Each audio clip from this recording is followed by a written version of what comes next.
So tell us a little story about eels at Clyse Hole. When we were youngsters, perhaps 8, 9, 10 years old, we'd go and play in the Clyse. It was a big basin, shallow water, about perhaps 3 or 4 feet maximum. And there used to be a sluice gate there. And along the surface of the sluice gate, this green weed would grow. And it was very fibrous, almost like a moss. And we'd be throwing this, because the water would be coming down over there, and we'd throw this weed at each other. And occasionally you'd see, as the weed hit you, you'd see a little wriggling silver eel come out. And of course these eels were climbing up through the weed in their endeavour to get up to the brew, which was to the top of the sluice. So how big were those? Was that a silver eel, or was that like a little glass eel? Yeah, a little glass eel, about inch and a half, 2 inches max. And there'd be any amount of them.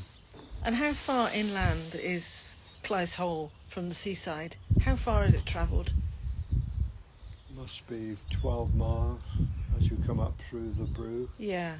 Because they come in at High Bridge for the brew, up through what they call the Clyse now.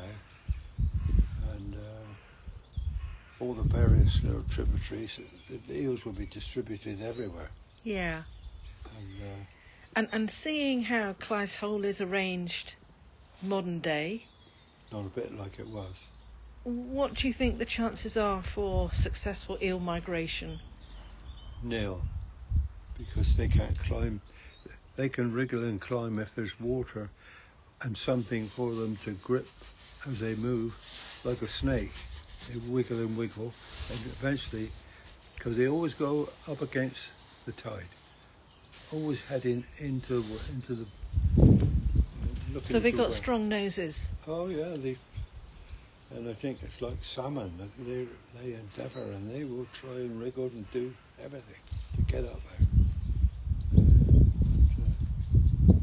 I'd love to go through that thicket with a slasher. What the old part of Clyse Hole and how it was engineered years ago. Yeah, it was a big. You had a proper pocket, and the chap who was in charge, he could go down, unlock the thing, and put his in either lower the thing or make it higher to trap the water for the mill stream.